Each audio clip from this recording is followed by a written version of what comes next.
and they did it well, and it's now incumbent upon us to do our duty, and that is to get rid of the Tea Party shutdown.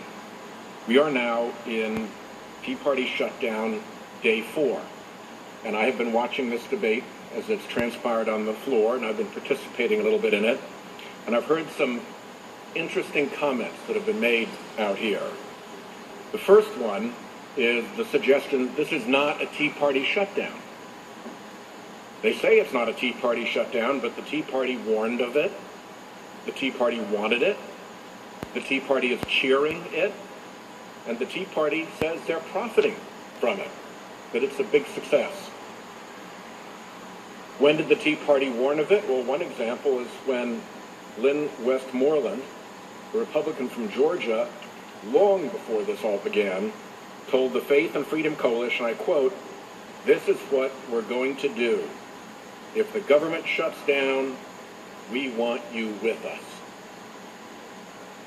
The Tea Party wanted it.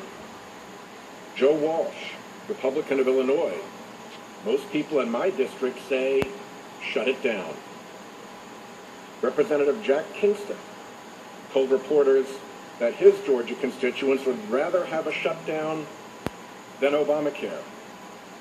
Representative Tim Huelskamp said, if you say government is going to shut down, my constituents say, okay, which part can we shut down? The Tea Party not only warned of it and wanted it, but they're cheering it. Michelle Bachmann, Republican of Minnesota, said this, "We're very excited. It's exactly what we wanted, and we got it." She pointed out in another quote, "This is about the happiest I've seen members in a long time." How happy are the Tea Partiers about the Tea Party shutdown? Well, here's what Republican Representative Devin Nunes said, and I quote, "They're all giddy about it. They're all giddy about it." Well, dictionary definitions of giddy say feeling or showing great happiness and joy, joyfully elated, euphoric. Now, giddy also means lightheartedly silly or dizzy and disoriented, but that's another story. Elated, giddy, exactly what we wanted. And now, they say that they're profiting from it. Here's GOP cheerleader John Tamny in Forbes magazine. Again, I'm quoting, "Republican politicians and members of the party should cheer. Should cheer. The Republican Party decision to allow a shutdown of the federal government, and get this, and to ideally allow it to remain shut through the 2014 elections, is good politics." Say that again. Republican politicians and members of the party should cheer the Republican Party decision to allow a shutdown of the federal government and to ideally allow it to remain shut through the 2014 elections is good politics. And echoing that sentiment, we had our colleague Senator Rand Paul the other day say, "We're going to win this, I think." So the Tea Party warned of the Tea Party shutdown. The Tea Party wanted the Tea Party shutdown. The Tea Party is cheering the Tea Party shutdown. They're so happy that they're giddy. And they're claiming that their Tea Party shutdown is a big success. It's a little late now to say, well, it's really not our Tea Party shutdown. I've also heard colleagues come to the floor and say that nothing that they're doing is extremist. It's not extremist to shut down the government and make the demands that they're making. Well, one dictionary definition for extremist is one who advocates or resorts to measures beyond the norm, especially in politics. Well, I'd say that shutting down the United States government is beyond the norm, even in politics. I'd say refusing to ever allow a vote on a Senate-passed bill under the constitutional procedures that prevail between our houses is beyond the norm. And I would say that deliberately putting hundreds of thousands of people who serve our country out of work is beyond the norm. The norm would be for them to vote on our Senate bill over in the House. Over and over, we in the Senate have voted on their House measures. We voted to strip out the extraneous measure and send the continuing resolution back. We voted to table. We followed the Constitution, we've done our duty, and we have voted. They may not like in the House that they didn't win the Senate vote, but we did our duty in the Senate and have repeatedly voted on House measures.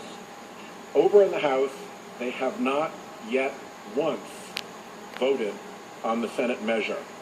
It is sitting on the Speaker's desk without ever a single vote. If the Speaker just called up the Senate measure and allowed a vote over there in the House, it would pass, and the Tea Party shutdown would be over. But remember, who wants this shutdown in order to use it for bargaining leverage? Well, the giddy folks. The folks who are so happy that they have caused this. The folks who think that this is good politics. So, I think it's safe to say that they are extremists, both by the dictionary definition and in their disregard of our traditional back and forth, one house voting on the other house's measure. Last, and this one is particularly rich, they say that we won't negotiate. Let's remember that this all began with a deal negotiated between the Speaker and the Majority Leader, that we'd pass a clean continuing resolution funding the government. What did the Speaker get out of that deal? We agreed to fund the government at the Speaker's level. He actually won that negotiation.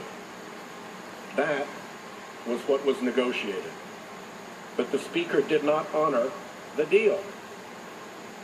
So as I say, it's rich that we negotiate, we give the Speaker the funding level that he wants, then he breaks the deal, and now claims that we won't negotiate. One of my colleagues came to the floor a little while ago, and he called to mind the radio commentator Paul Harvey. Paul Harvey used to have his catchphrase in his radio broadcast be, and now for the rest of the story. And he talked about the rest of the story. Well, the president has made his position very clear. It is, we will not negotiate while you're holding hostages. Open the government, and we can negotiate about anything and everything. But we will not negotiate while you're holding hostages.